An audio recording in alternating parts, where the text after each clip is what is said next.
Bought my stroller with me.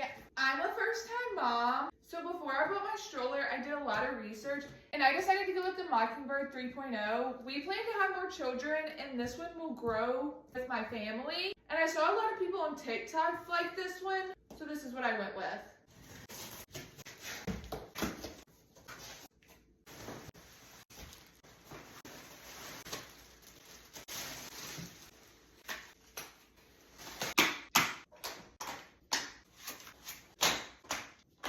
Oh, I like it. This part unzips so you can just like let any crumbs out. I also got the bassinet attachment, so I'm gonna put that on for now.